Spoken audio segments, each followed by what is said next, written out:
Hello and welcome to the Essex Boys Murder videos. These videos are based on key individuals and the murder victims' movements on the day of the 6th of December 1995. A quick mention to my Facebook page called The Real Essex Boys Murder Group. If you're interested, please feel free to join, as there's some great people on there with a lot of knowledge on this subject. Now, if you're interested in the 5:03 p.m. phone call to Pat Tates mobile videos involving Mickey Bowman and Billy Archer, I do recommend watching from part 60 onwards, with the sequence of events that have led me to this video and the time frame being around 7:35 to 7:40 p.m. on the evening of the murders. So in the last video, I had just covered what the witness, Ian Reid, said he saw on the evening of the murders. Now, as he drove along the A130, he noticed a dark coloured Vauxhall Cavalier in front of him that was in a rush and speeding past a white transit van. Now, I covered the possibility of this being Mickey Bowman, who could have been driving Billy Archer's green Vauxhall Cavalier. As the witness, Ian Reid, said next, that was further up the road, he could see a blue Range Rover on the opposite side of the road, indicating to turn right. The driver of the Vauxhall Cavalier stopped and gave way so the Range Rover could turn into a lane and make a U-turn. I covered the possibility that the Range Rover had spotted Bowman coming up the A130 and decided to try and make a U-turn, and Bowman flashed his lights so the Range Rover could turn into the lane and make a sharp U-turn. As the Vauxhall Cavalier set off, so did the witness, Ian Reid, who was behind the Cavalier. Now, as Ian Reid set off, he noticed 3 people in the Range Rover, which was waiting to go back up the A130. At the time was approximately 7:20 p.m. by now. As Ian Reid carried on along the A130 with the Vauxhall Cavalier in front of him, he noticed it eventually pulled in here in this lane.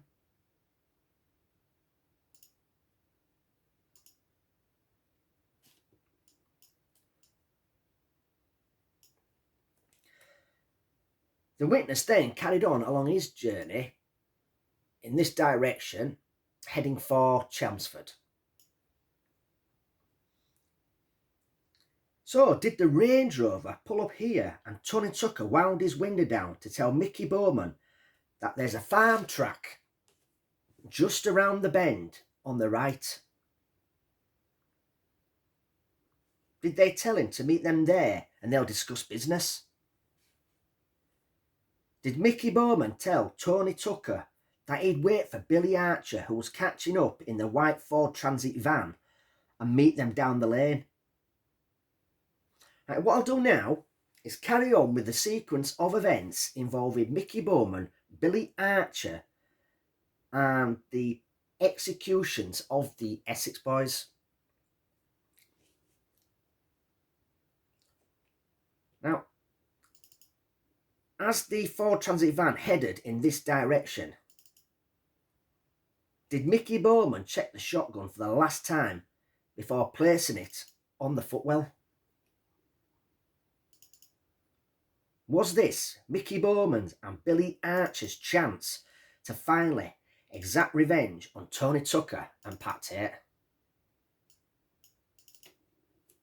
Craig Rolfe would also have to go.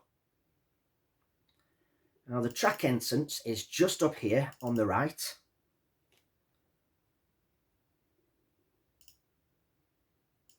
Here we are. Now, was there any witnesses that saw a white Ford Transit van go down this lane at approximately 7:37 to 7:40 p.m. on the evening of the murders?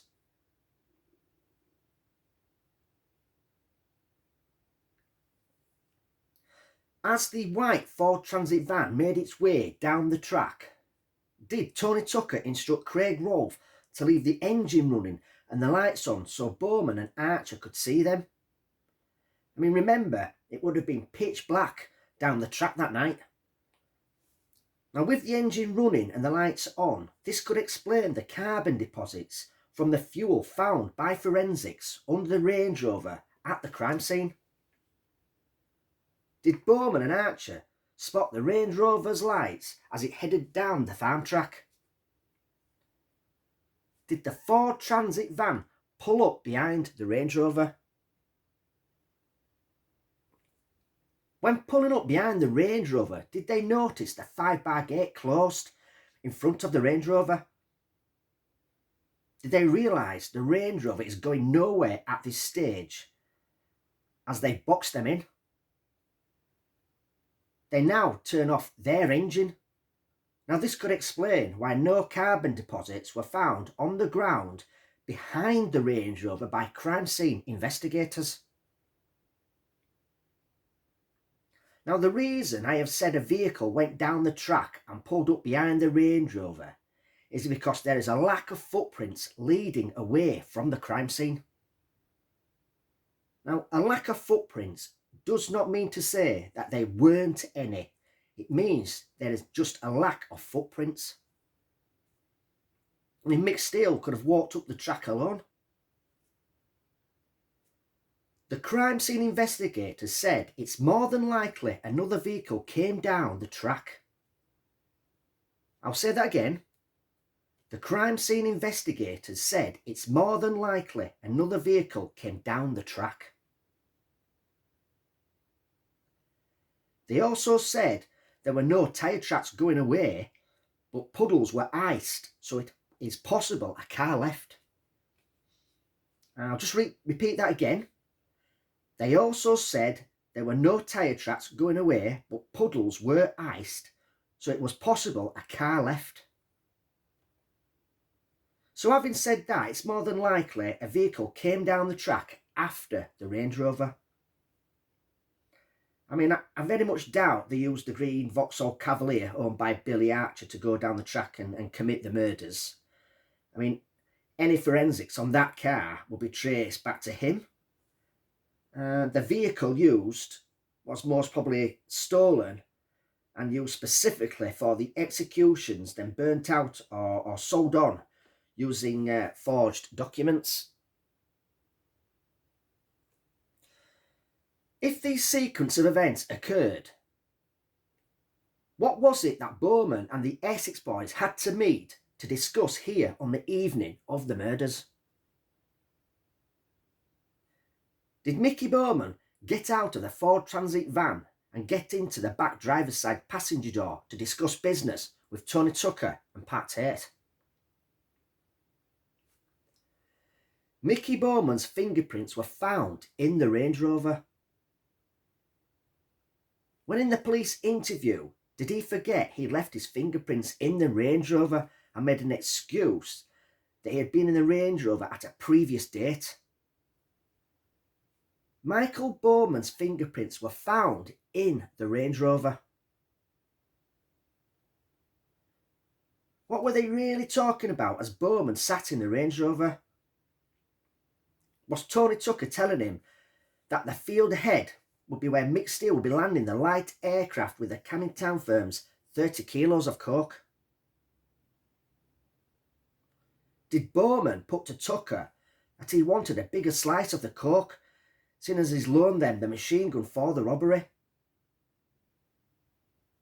Did Tucker refuse and Bowman began to climb out of the door and nodded his head at Archer, who was sat in the Ford Transit van? Was this his cue to get out with the shotgun and walk over to the Range Rover as Bowman still talking to the Essex Boys? Did Bowman move out of the way so Archer can begin the executions?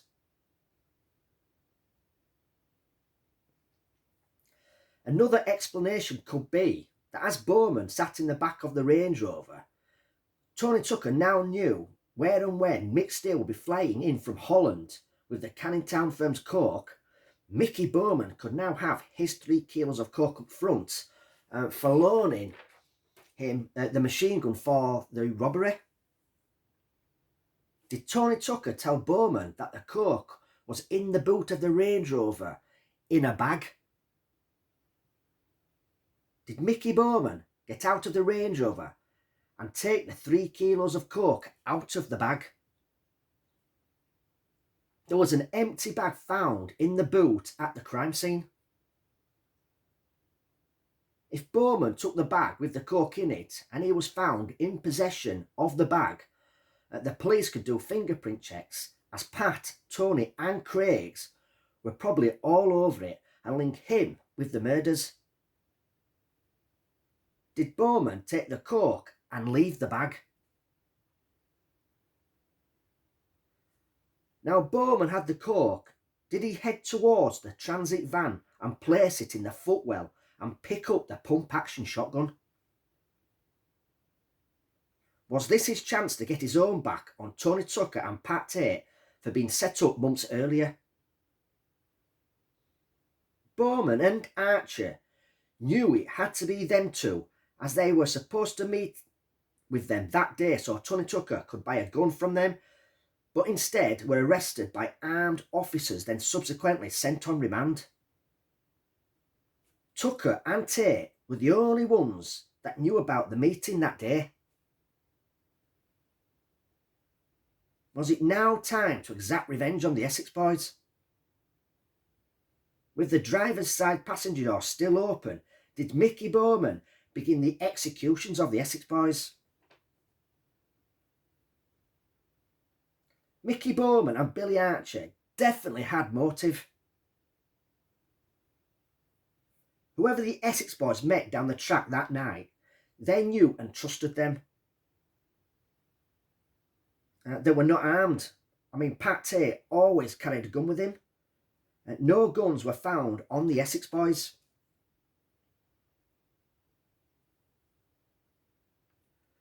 They had no reason not to trust Bowman and Archer.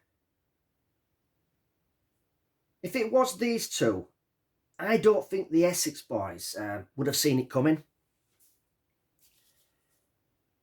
And they knew the Essex Boys were going to double-cross Mick Steele and take his share from the robbery. I mean, Mickey Bowman was active with the Essex Boys leading up to their murders. Witness statements, phone logs, and his own admission he was in contact with them.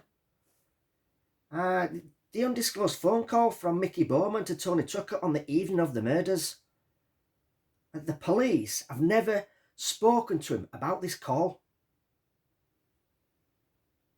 I mean, think about it. Mickey Bowman was one of the last people to speak to Tony Tucker before his death. I mean, it's shocking the police never questioned him on this phone call. They never questioned him about the 5:03 p.m. phone call made from a payphone box close to the Halfway House pub car park in Brentwood.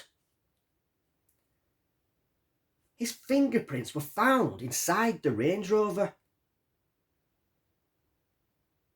A witness saw a dark-coloured Vauxhall Cavalier on the A130 in Rettendon at 7:25 p.m, which was in a rush. Billy Archer owned a green Vauxhall Cavalier at the time. The witness description of the male occupant in the Cavalier fitted Mickey Bowman.